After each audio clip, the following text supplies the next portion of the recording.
नमस्कार मित्रमैत्रिणींनो, आज मी तुमच्यापुढे करी दिन किंवा किंक्रांत कशी साजरी करतात आणि कथा, माहिती आणि महत्त्व ही घेऊन आली आहे. भोगी व मकर संक्रांतनंतर किंक्रांत सण साजरा केला जातो. संक्रांतीनंतरचा दुसरा दिवस संक्रांत करी दिन म्हणून साजरा करतात. जाणून घ्या किंक्रांत म्हणजे काय, या दिवशी काय करतात. नववर्षाचा पहिला सण मकर संक्रांती हा सर्वत्र उत्साहात साजरा करतात. संक्रांतीचा दुसरा दिवस किंक्रांत म्हणून साजरा करतात. पौष शुक्ल षष्ठीचा दिवस किंक्रांत म्हणजे करी दिन असतो. या दिवशी चांगले किंवा कोणतेही शुभ काम करीत नाहीत असे सांगितले जाते. करी दिन या शब्दाचा विग्रह केला तर दोन शब्द दिसतात. करी म्हणजे अशुभ आणि दिन म्हणजे दिवस, म्हणूनच मराठीमध्ये करी दिनाला अशुभ दिवस असे संबोधले जाते. एकूण 7 करी दिन दिवसांपैकी एक करी दिवस मकर संक्रांतीच्या दुसऱ्या दिवशी असतो. ते 7 करी दिन काय आहेत ते आपण पुढे बघूयात. पौराणिक कथा. फार वर्षांपूर्वी किंकरासूर नावाचा एक राक्षस होता. तो लोकांना फार पीडा देई.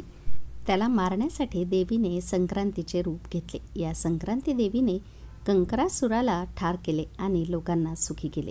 संक्रांती देवीने मकर संक्रांतीच्या दुसऱ्या दिवशी किंकरासूर नावाच्या राक्षसाला ठार मारले आणि त्याच्या जाचातून प्रजेला मुक्त केले. म्हणून हा दिवस किंक्रांत म्हणून पाळला जातो. पंचांगात हा दिवस करी दिन म्हणून दाखवलेला असतो. हा दिवस शुभ कार्याला घेतला जात नाही.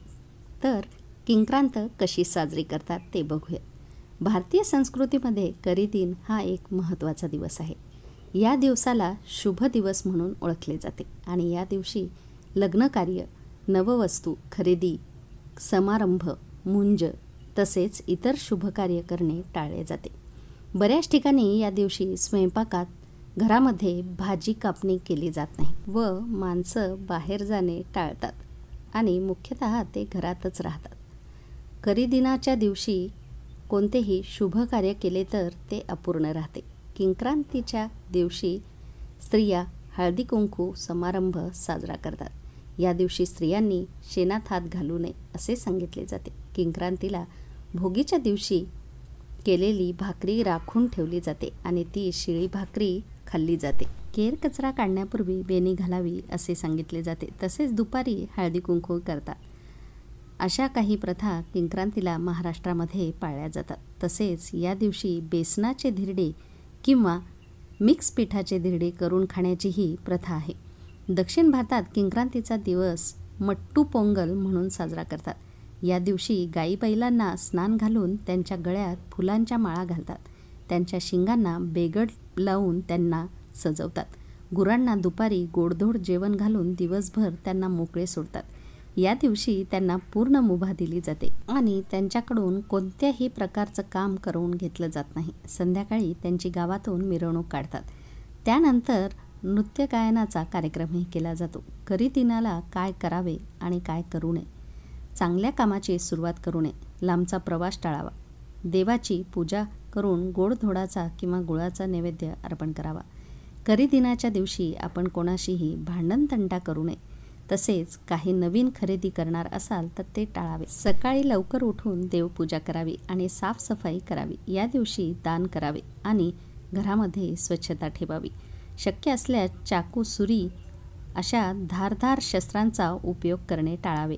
आपण करी दिन साजरा करत असताना वरील नियमांचे पालन केले तर आपल्याला त्याचा फायदा होऊ शकतो.